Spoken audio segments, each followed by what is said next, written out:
I by default turned pro. I was just really good and that was what you did. And I had a great backer. So like the intense anxiety that I was dealing with led me to take more drugs to deal with it. Cause I always used to think, pop a Percocet and then hit it 330 down the first hole and make a couple hundred grand, on that Sunday. I mean, I can't picture a better day. I mean, being just faded out of my skull, shooting 65 on the PGA Tour, getting a couple hundred grand, and then going to have a party with my friends. But if I didn't have it, it wasn't necessarily like I was in pain physically, but I would just throw up from the nerves.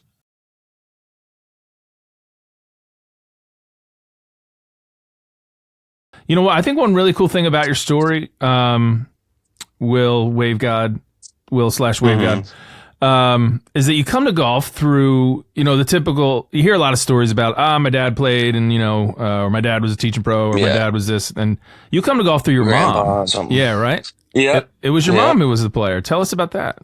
My mom was, she was a really good junior player and, she played, 4 years at Auburn, and then she played, she flew out to San Diego by herself when she was like 16 and 17 to play in the junior worlds. So, Wow. she was very, very good player and, almost won some Alabama women's amateurs.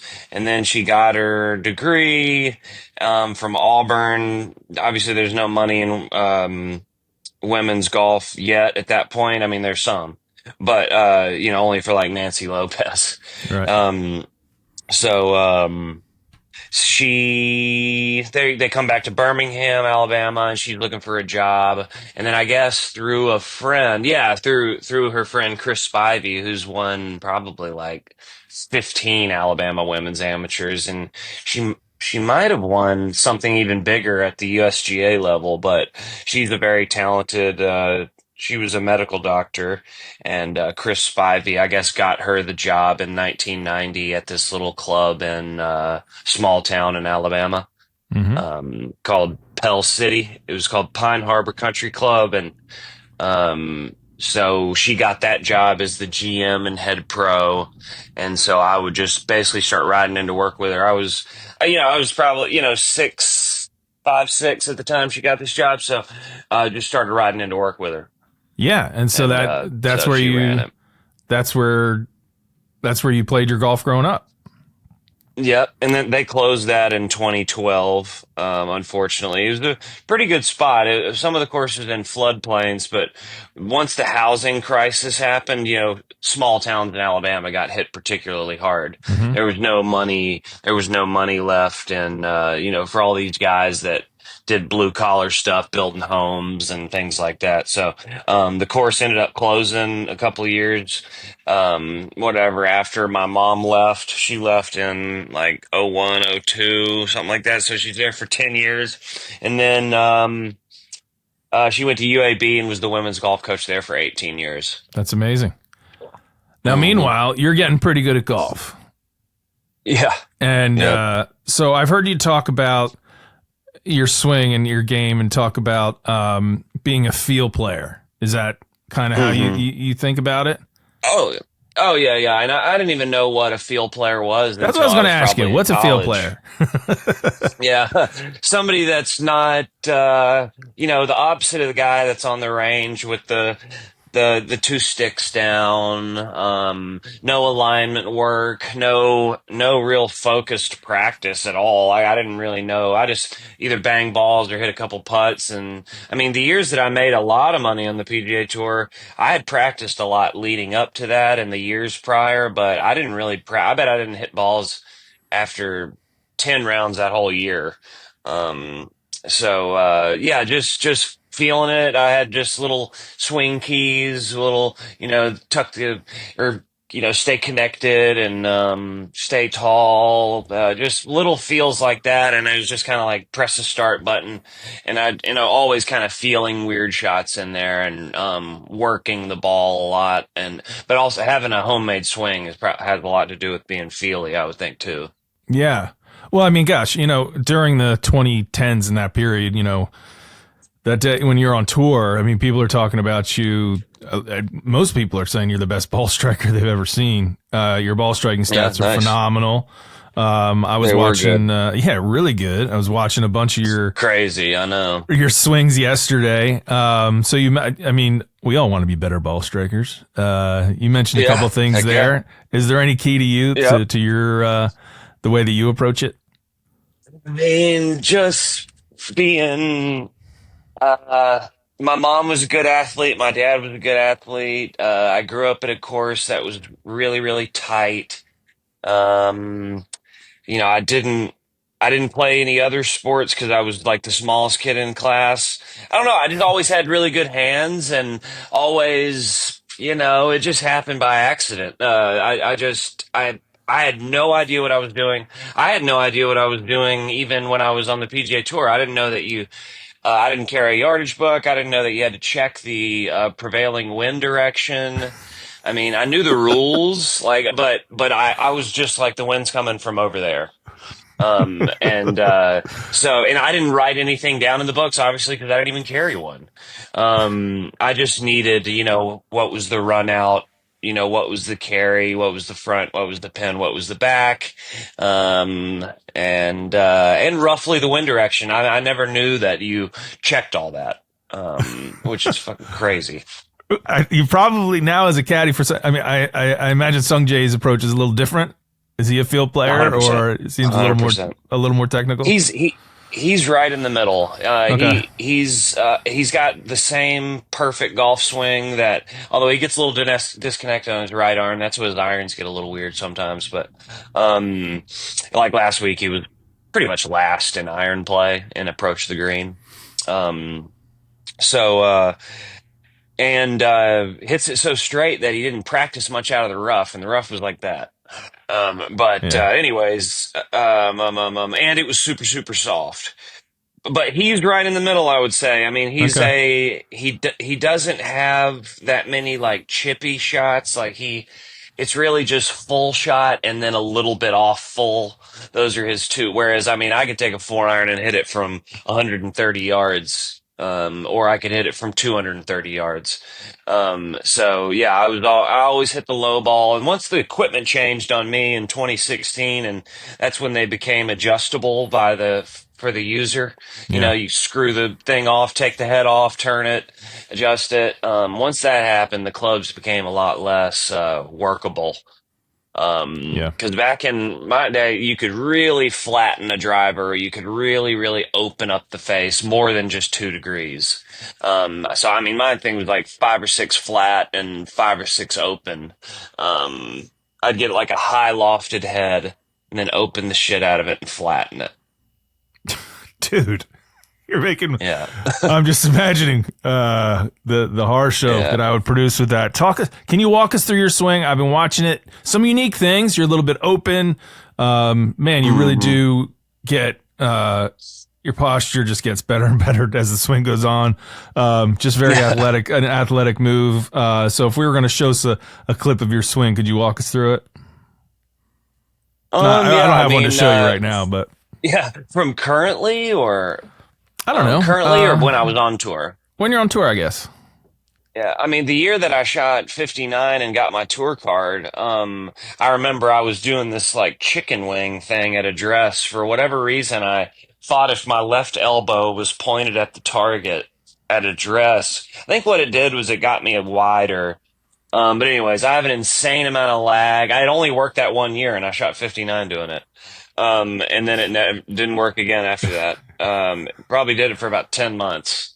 But Damn. yeah, then the next year I got pretty much like side saddle. I mean, my hips were almost like they were pointed just barely right of my target at address. I was just like fully side. And I would just pull it inside and lag my hands, kind of drag it. And I just tried to keep it short, somewhat smooth, stay tall. And I had all my weight on the back foot because I lean and go down. Yeah. Um, I always fought against. So the way I did that was I basically was like 80-20 back foot. So I would turn into the right side properly because if I get going that way, I'm screwed. Like everybody else, you get narrow and steep. Because I'm also super laggy. So I don't know how to get rid of the lag, which looks cool, but it also creates some really bad shots when you're not on, your stuff. So yeah, my swing is just fully feel. It's got a lot of like, you know. Ben Hogan and Byron Nelson in it. I mean, if you look at it straight, face on or down the line, my posture's similar to it, and but I just wasn't healthy enough to maintain that type of kind of violent action. Because it's really uh, it's hard on you on your wrists and stuff. 'Cause I would be taking gigantic divots sometimes. And then when I was hitting it good, I wouldn't take any divots because I'm really shallow. But I never had a coach. My mom taught me. I didn't know what the heck I was doing. I just hit balls every day, all day, and yeah, I mean, I just loved to practice and play. It took me away from all the craziness in my life. Yeah. It was able to it was able to kind of insulate me from going fully off it was always just a way to escape and get away from the bad influences that were in my life. Yeah. So, I definitely want to talk about some of that experience, but the swing, man, I've never had someone tell me they might have too much lag. Yeah. That's pretty Yeah. awesome. You have too Yeah. much. It's Anyone? it's it's awesome and it isn't. 'Cause it can be very it can make the swing super complicated when you're not playing your best. I'll take some of that lag off you. Yeah, no shit. I Well, know. A lot of people would. A lot of people would. um, yeah, but a little shorter backswing too. You don't go to For parallel. sure. I don't It think didn't seem I've like. got the flexibility. I just don't think I have. I mean, I'm flexible and kind of loosey goosey, but I can't get my hands way up there, and it just creates a lot of. I think with how much my lower body turns, I get a really deep hip turn, so there's just no need to go up there. I think, and Yeah. it was always just such a quick, snap kind of thing. How's the swing now? How's your game right now? Good. I mean, I played with wooden clubs yesterday. I've been playing with persimmons a lot. Have you? And yeah, just like straight out of someone's garage. I pride myself on being able to hit pretty much anything. Um, and Well, when you're hitting the middle, so that helps. yeah, yeah, and even when you don't with those, like it's not like some crazy miss. It'll turn fast, but then it lands. It only goes 260 in the air. But anyway, I played from about 6,200 yesterday with wooden clubs at Hillcrest and shot three under. Um, Damn. so That'll not too do. bad. Not Yeah. too bad. So as you mentioned, a really exceptional ball striker. You win, 2 point something million dollars on tour. But a lot going on in your life through that process, through that hmm experience, and hmm so in reading up on your story, I was well, one, there's a lot that I identified with, so it's always people listen to this. I'm in recovery myself, and sober person, so hmm reading some of those experiences brought back some good and bad memories of my own in Oh my yeah. own sort of line of work. Yeah, But it it's tends great to to be do that. reminded. Yeah, but they're wonderful reminders of sort of what's out there and things to be hmm stay aware of. So it starts. It sounds like it starts in high school with birdie pills. Tell me about birdie pills. Yeah. Yeah, I mean, I'm just from a small town, and a lot of blue collar workers, a lot of veterans, a lot of people getting injured. And back then, and especially in the Southeast, had I been born in Australia, I would have never done this, or in Britain or wherever, places where they didn't have our screwed up pharmaceutical laws and, what we're one of two countries in the world that can advertise pharmaceuticals on the television. They overprescribed in the 80s and 90s. Obviously it's an addictive substance. So, they, and then but they're making money off of that, so they just keep pumping those things out. And then where I grew up, it turned into a thing where there's just thousands and thousands and thousands of them. I mean, the hydrocodone. Yeah. Hydrocodone, which you take after a minor, injury, break your arm as a kid or something, and then, or dental surgery, just the hydrocodones or the Percocets. And, they were just everywhere, like, well, as a kid, I mean, I was so desensitized to that stuff. I mean, we're taking, name brand OxyContin in, middle school, Yeah. 13, 14 years old. So that's just what was there. It was part of my existence, part of everybody in my town's existence. And, it was just really easy to be like, yeah, I'll try some. Mm-hmm. Um, because I mean, they honestly did make me a really good golfer. Yeah, I mean, I took them the whole time I was on the PGA Tour until like the end. I was able to like kind of get off them, but it was a massive part of my life from probably 99, 2000 until 3 years ago. Yeah. Well, tell me about So someone listening would say, all right, you're taking painkillers or, and you're still, it's making you a better golfer or you're still able to play golf at a yeah, high level. For someone who's not familiar, who would say, if I took that, you'd wake me up a week yeah, later, probably go to sleep. yeah. And like, I'd be and you're able to kind of not only are you able to function, you need it to function. Right. Yeah, yeah. How can, does that, could you describe that to somebody of being able to take this stuff to actually, well, now I can do what I'm supposed to do? Because there's something about, I think, the nature of addiction, or trying to explain what that feeling is like. It's not so much a matter of like, I took this or I drank this. In my experience anyway, I drank this to feel better. It's Hmm. like, no, I needed to drink that so I could, or take that or whatever, so that I could feel normal and Hmm. function. Right. So it's that line Yeah. between like, are you doing this to feel good? Which is, I think, what people misunderstand sometimes about substance abuse is it's like, wow, you're chasing all these high feelings. Like, no, I'm chasing away, like feeling like I'm going to die is really more Well, like it. I had every version of justification or reason to take stuff, but I didn't realize like how bad my anxiety was. Yeah. And I mean, I played golf at a high level from such a young age. I could never eat, I could never sleep when I was in competition.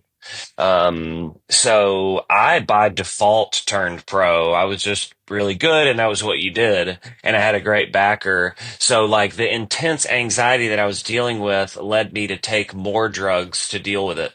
Cause I always used to think, pop a Percocet and then hit it 330 down the first hole and make a couple hundred grand, on that Sunday. I mean, I can't picture a better day.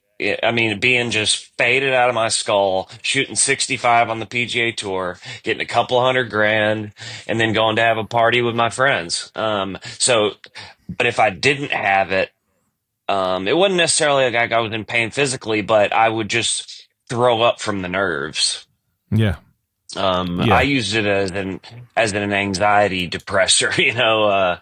I just, when I won the Corn Ferry event, I was sober at that point. I was maybe like smoking a little bit of weed and drinking a little bit, but I slept maybe an hour that night.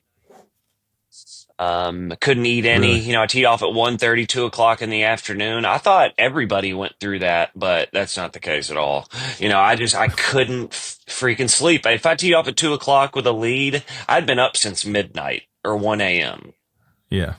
So that's 13, 14 hours, and like, when you take a little something, then you can sleep and then you wake up and you can eat.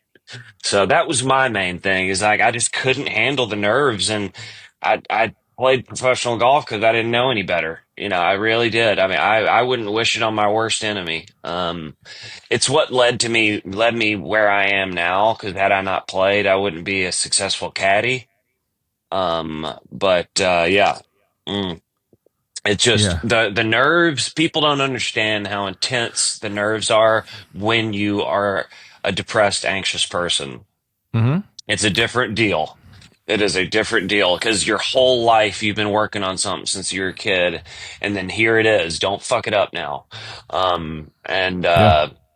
and then when you lose the ability to play it at a high level, you think, well, I've been working on this since I was 4 o'clock. This is what I put all my eggs into this basket, and it doesn't work anymore. Like, I can't make money doing this. Like, what do I do now? Fortunately for me, caddying was what it was. But yeah, that I did mine just because one, I loved the feeling, but more than anything, I just loved I loved the anxiety relief. Yeah. Yeah. I So think it's, when you get to the point where you've been, yeah, anxiety was a big part of my story. And yeah, if, alcohol being a depressant, right? Like just pump it on hmm there. But the problem is oh yeah, you take that away and your mind has been, wired to yeah. require that dousing. And it's pretty You got to scary. learn how to live. You You got to learn how do. to live, You and do. I tell people I didn't know who I was until 2022. 2020, yeah, 2022 is literally the first time that I like met myself as an adult. Yeah. That's true. That's totally true. I, Yep. I didn't know who I was. I didn't know who I liked. I didn't know even like what food. I didn't know what my personality was. I've been so high since I could, uh, steal shit from my parents. As in just from the cabinet. My dad has chronic back pain. So yeah, I didn't know what was going on until I went to rehab, in 2022. Well, what have you been finding? What have you, Just a nervous, crazy son of a gun. But like I never understood that at that whole time I was logging in some fantastic golf information Sure. and and great just experience and just getting this master class course in golf and over the decades of being involved in the game. I thought it was just that I just play golf, but I realized that information is really valuable to people. So that's now I can give all that information to Sungjae or whoever I am dealing with. I just, nervous guy, not, I just, I learned to, how interpersonal communication not good. I was not never good with that. Hmm. My relationships, I feel bad for all the girls that I dated, that's for sure. um I mean, I was engaged once. I had a great girl from Birmingham. She was like on TV, and the drugs and alcohol made me really cocky sometimes too. It made me like, I'm on the PGA Tour. Don't, you know what I mean? Don't like, I did this. This is my show.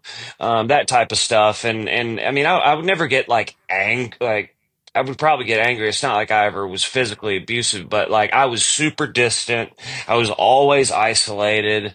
I would have manic episodes of wanting to have a girlfriend and do a few weeks of where we're all cuddly and like honeymoon phase and flying her to tournaments, things like that. And then on a dime, if I got a bad batch or took too much or, was depressed because of my golf game or something, I would just disappear. I mean, I feel awful for everybody that had to be around me. Cause it was just so flighty. You just didn't know what was going on. Yeah.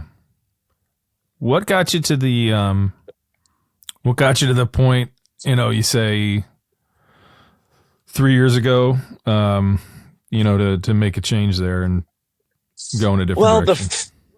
the fentanyl was introduced. So when I was a kid, we were doing like name brand, like stuff from, the whatever Merck. I don't know what the big industrial pill factories. We were doing the stuff that Right. scientists made, the ones that scientists made. That's what I always did. I always liked to, because I had a little bit extra cash.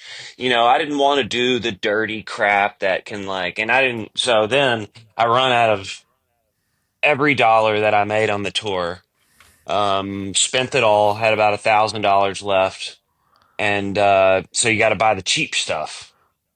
And Yeah. so I started buying the fentanyl, and just I was on a podcast, Steve Wheatcroft's the other day. I just wake up in a pile on the floor an hour later, not knowing what was happening. I mean, it knocks you out. And it Hmm. also affects your body way more. You just wither away from that stuff when it's made in a 50-gallon drum in the hills in Mexico. Yeah. Yeah, it was the fentanyl. So the fentanyl causes way more intense withdrawals, and it affects your body way, way more. You literally cannot function on that. That's the difference. Like I wasn't doing fentanyl when I was on the PGA Tour because it wasn't around yet. Fentanyl showed up in about 2016, at least in my circle. Um, and yeah, it was the fentanyl. Just because you can't, that's a talk about a dead end. I mean, doing Yeah. oxy's, not good, but that is on another level. That's another issue, having fentanyl in your body. Yeah. And it is the most violent, terrifying thing I've ever seen. I mean, just the full body convulsions, dry heaving, I slept an hour the first 5, 6 days. Shit. So yeah, you're just seeing stuff, So, you hearing things. uh, so you pull yourself out of that spiral. Spirals, they're tough to get out of. Yeah. Um, and you get some help. How are things for you now? How's life without it? Oh, it's great. It's unbelievable. I absolutely love every second of it. And I'm just so lucky that I can, number one, travel, two, have my travel paid for, just Yeah. by having such a great job and a successful, boss. Oh, it's amazing. I mean, I always had like a home base, and now like I'm different than other drug addicts in that I can just hop on a plane and leave. Most people can't do that. Right. If I run into somebody that sells drugs or something like that, then I mean, I've done it before. I'll just go grab my stuff. I'll just shake everybody's hand where I am and say, all right, nice to meet y'all. I'll go grab my bag and I'll just go straight to the airport. And just leave because I know if I'm in the town with the person that has the Percocets, I'm going to take them. I've got the money, I've got the time. So I basically, I had the ability. I mean, we used to always say you can't run from your problems. I don't know why somebody told me that I confided in, and it's like, well, you can though. Uh, you can run from your problems. And so that's what I do. Yeah, you can certainly. Yeah, I mean, you got to make smart choices about the people and the places Yeah. you are. Yeah. Yep. That's part of it. Yeah, Absolutely. but I mean, it's also, that, as you say, getting to know yourself. That process of like, all right, Yeah. why did I Yeah. do this? Why did I do the shit that I did? Yeah. Just nervous Nelly, How was it? undiagnosed. Was it hard to go back playing since you'd always like associate like golf and using it always like kind of been together for you for forever? Like, did you think like I don't know if I'm gonna be able to play without this stuff? Well, I never played professionally without it. I was on the stuff I mean, my lost full status in 2021. So, I mean, you mean just recreationally? Or just yeah, how is golf going to fit into your life if it has this like kind of if you needed if you needed to get right Well, to play at that level? I'm not playing on the PGA Tour anymore. So, I mean, Yeah. if you threw me into a PGA Tour event tomorrow, I would be really, really, really nervous. I mean, I would never do that, first of all. But I just don't play at a high level anymore, which is great. And, it allows me to not have those nerves. So those nerves that used to control my life are not there Mm-hmm. anymore. Yeah. So yeah, I don't have any drug seeking behaviors, because I don't have to worry about hitting a snap hook in front of 10,000 people. I hear you. Um, yeah. The so no ambit, no, 3 under with wooden clubs. It's not. I mean, you definitely still Yeah. got game. Do you ever want to go back to playing competitive tournament golf in any capacity? Maybe get your status, AM status or something. Yes. Yeah, I mean, AM sounds great. Yeah, that Yeah. sounds great. Yes, I will play competitively, but it'll never be my job. Okay. It'll never be my job. I'll never say I'm going to sideline caddying. Like, I'm not saving up for X amount to go start playing again. I'm almost 40, like I pride myself on not being one of those delusional pros. And as we know, there are hundreds of thousands of people, guys and girls, that all say I'm a pro. It's like, well, no, you're not. I mean, you play Yeah. for money, but playing at the high level and then playing in mini tour events is way, way different. Um, yes, technically, I mean, you can be walking down the street and somebody, hey, how do I turn pro? I'm like, just say I'm a pro golfer. All right, now you're a pro. So, like I would never be my job. I would never say I'm going to go start playing against Sungjae. But do you have those moments? Like to go. There wasn't that long a gap of time between you playing on the tour, caddying on the tour. Do you have those moments where you're like, man, I wish I could hit this shot, or I got this, or let me take this one? Oh, 100%, 100%. Yeah. I mean, Yeah. cause I hit the low ball really well. I worked the ball really well. And Sungjae, and I hit little chippy irons really good. And Sungjae Yeah. just has full bore and a little less than full bore. He doesn't flight Yeah. it, very much. He's great in the wind, when it's super firm out, but if it's soft and windy, I mean, he just doesn't have any, like, really chance, to be honest. If it's soft, his game, he's ready for playing on, I-20, the interstate. Hmm. His game is amazing when it's super, super firm. But anyways, I love hitting certain shots, and a lot of times he'll ask me what I would do, or he'll hand me the club in a practice round or a pro-am, and if he's in the woods, which is rare, how do you hit this shot? And then I'll, hit a little shot out there, and he Yeah. loves it. Oh, that's cool. Do you get to play together much, or do you ever play together? Well, we had an 11 a.m. tee time at Riviera a few weeks ago. Oh, Um, that day, it was when it was on fire. I was gonna Um, say that probably didn't happen. Yeah, so I mean, it's a trip dealing with somebody that speaks so little English. He was like, Willie, come meet me at Riviera. So it's about Tuesday of that week. We're supposed to play on the Friday, and I'm like, hey, dude, no Riviera. I mean, the city's on fire, and he's in LA, and he just only reads Korean news. He just landed in LA and went to the hotel. So he thinks I'm flaking on him. He thinks he's like, why is Will not coming up to Riviera? Like, I invited this kid to come play with me, and then now he's saying he's not even coming to Los Angeles. And so he was getting his agent to contact me, and they're like, we want to know why you're not coming to Los Angeles. And I'm like, y'all got to read the news, man. Like, Pacific Palisades is on fire. There's no Riviera that's happening this week. And Oh my it god. eventually I got it through to them that he needed to leave town. So Yeah, they get got in the the hell car out. and yeah, I just couldn't believe, I was like, y'all gotta read the American news. Like, you gotta check it out. Cause they were just confused that I was flaking on Sungjae. It was pretty wild. I'm just like, dude, leave Los That's Angeles. He's like, crazy. no, come. And he's like, no, come play Riviera with me. And I'm like, it doesn't work like that. The course is closed. The town's on fire. You gotta go. Oh my god. Well, I Yeah. mean, that's what your caddy's there for. To Yeah, exactly. right, Tell to you the help you out, weather. but you never think you're going to do it that way. Yeah. Yeah, I mean, that's got to be. Are there any other like sort of cultural kind of barriers? I mean, the language barriers got to be. You both speak golf, so to speak, but Yeah.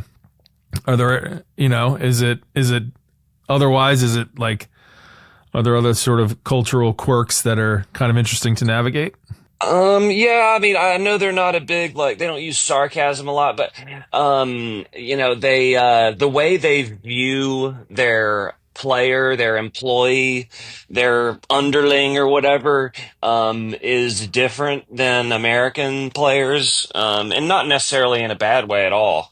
So the American guys, you see them out there grabbing them, giving them a hug and buying them Rolexes, and then they like travel together on the private planes. They have like these big like team dinners, and they're like brothers, like Scotty and Ted or Max Homa and Joe Griner. Like, I mean, those are really good friends. Not that me Yeah. and Sungjae aren't, but they don't view the boss subordinate relationship that way. Hmm. They keep it separate, which I love. I don't have to be involved in his personal life in any way. Yeah. Um, because American players, like I think that's one thing about the player caddy thing, especially with Americans. And I used to vent to my caddy as well. But I'll take the extra hours on the putting green and chipping green and all that way before being involved in my boss's personal life. Uh, I that irks me. I don't want to do that part. So that's the biggest difference is, yeah, there's no, my wife did this or me talking about a girl. There's none of that. It's just golf. It's just business. It's just focus. And, I love it because I've caddied for Americans and it can be very, very hard, like, because they wear their heart on their sleeve a lot of the time, whereas the Koreans are just, Yeah. All business. So you've been around the tour for a while now and pro golf and seen it yeah, from both sides and 16 years. yeah. So what would you and man, it's been a wild just for pro golf in general has been on a bit of a wild ride. What is your Yeah. what's your take on the state of things right now in professional golf? Well, sounds like some stuff might be happening by, I heard April. Yeah. I mean, I think it's just wild, and I've always been a big professional golfers. I don't know if you can find a group of people that people have less sympathy for. You know what I mean? This It's a good point. infighting. Yeah, Yeah. it is. So when you got millionaires or just people that play a lot of golf in general having a back and forth, it just in the big scheme it just means nothing. It means absolutely nothing compared to people that are having real problems.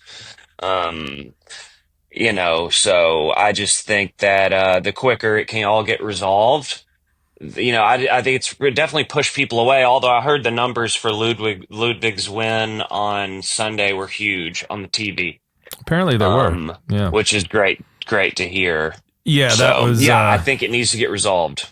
that was our first weekend, I guess, without the football, and golf stepped Oh, up good point. quite nicely. Well, as it should. I mean, obviously, golf's Yeah, not going to compete with football, but when it was a good event the and football. a popular winner. So I think that once the infighting can be done and everything gets back together, the tour really mishandled it at the start, not taking the live more seriously and having a meeting with them. Had they done that, I mean that point has been beaten to death. But I think that's super super key. They should have, they really should have talked to them earlier on in this thing, because then they started plucking all the major winners, so it was it was a shame that it turned out like that. did have the players changed over the time you've been on the tour? Like as in my day and then now this day. Yeah, and your day wasn't that long ago, so it's been I wouldn't say it's been a Yeah, but large. I was still playing with like Guy Boros. I mean, the tour fields just looked so much different back then. They were much, much bigger, and there was a lot more like 45 to 50-year-olds that were still kind of falling off the tour. Hmm. I don't think you're going to see nearly as many like Jerry Kellys or um, uh, like even like a Matt Kuchar. I don't think you're going to see guys play at a super high level into their 40s as much as it used to happen. Does that make sense?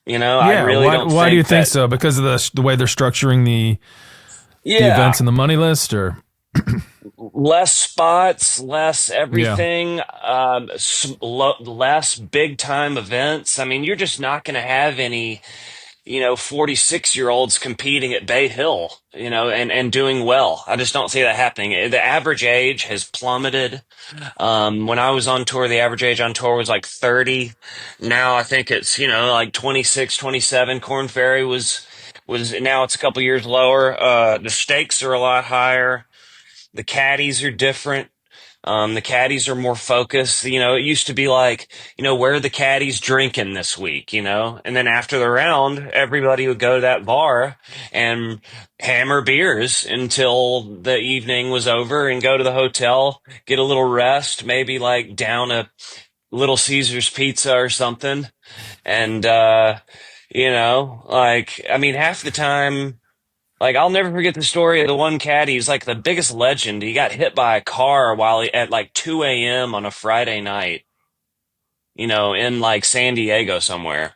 And he was so drunk he just wandered into traffic and got hit. Like you don't hear about that anymore, like about guys partying and getting into trouble. yeah, It's just a lot more focused. All the guys, have families and wives. Like I'm the craziest one out there. Not that I, party at all, but like these guys are focused. They're polished. Everybody is, you're like, which is yeah. awesome. I don't party, and I'm the craziest of this bunch. Um, Yep. were you back in the day? Were you the craziest? Did you have rivals? Did you have a crew? Yeah, I mean, there was plenty of boozing after miscuts. I mean, I remember even like Luke List, and I mean, he used to party, and then once he was able to rein that in, and he got focused, got married, started having kids, and like he stopped his partying ways. I mean, he kind of went back and forth between the PGA Tour. I mean, Colt Knost was big out there when I was coming up. He liked to have some cocktails. Um, and my best friend Andrew Loop, we really relished, is that the right word? The Mm-hmm. celebrity part of it. We just Hmm. thought it was really, really cool that we made it. And, and the way that manifested itself is we went to the hotel bar and tried to meet, some fancy ladies. Um, so yeah. The fancy ladies. What are? Yeah, Yeah, I mean, what's celebrity worth without the hotel bar and I and some know. and some fancy ladies? Um, Yeah. well, hey man, it seems like you're doing really well. Like you're in a good place. Yep.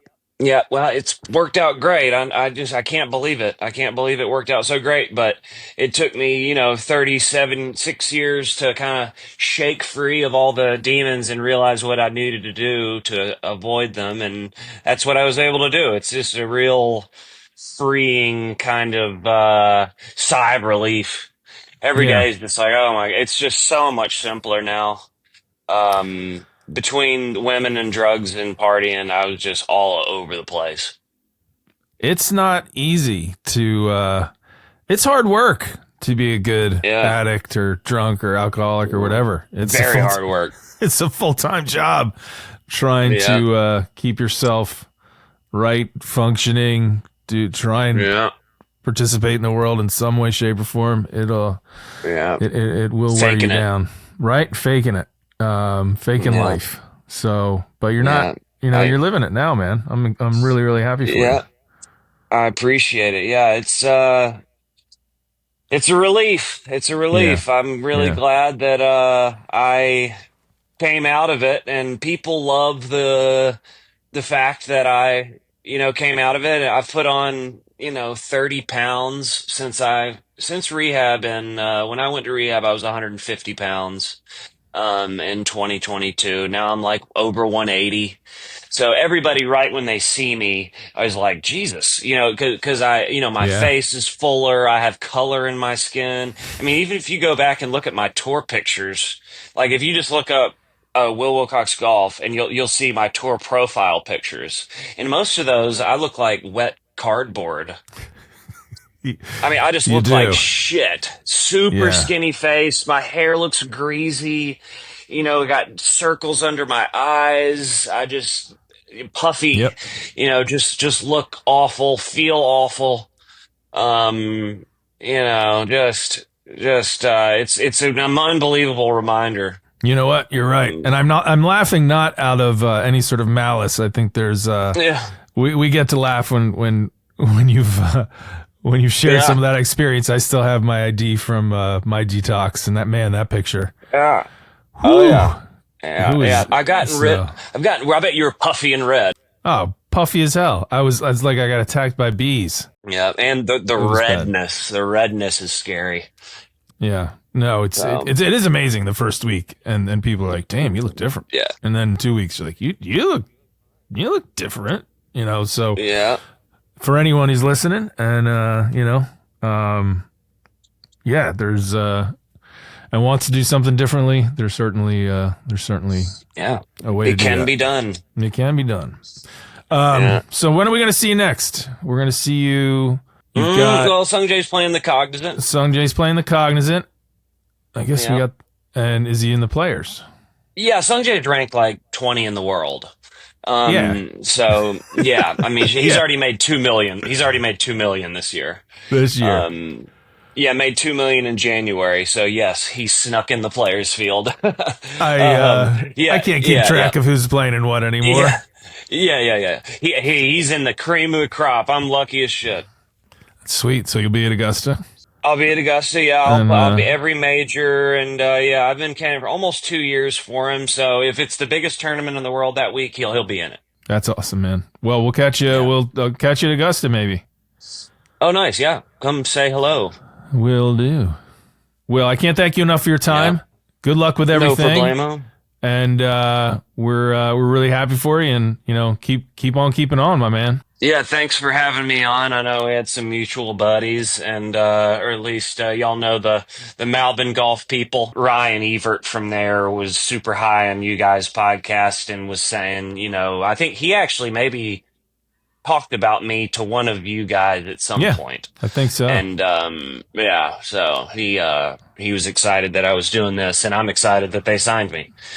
So check out good Malvin for you, Golf. man. Check them out. Yeah. We did a great pod with Steven? Yeah, great pod on our mind game with Casey Bannon. So he was wonderful, and we appreciate that. And good for you, man. Yeah. All right. Yeah, So, I'm super lucky. So Wave God Wilcox, taking endorsements now, folks. Get him That's while right. he's hot. Thanks for listening, everyone. And if you enjoyed this episode, we strongly encourage you to become a member of the Golfer's Journal, or if you already are, to share it with your friends. As a reader-supported publication, we couldn't do it without you. We also couldn't do it without the help of our partners, and they are Titleist, Scotty Cameron, FootJoy, Holderness and Bourne, Omega, Charles Schwab, and BMW. We'll see you next time on the Golfer's Journal podcast.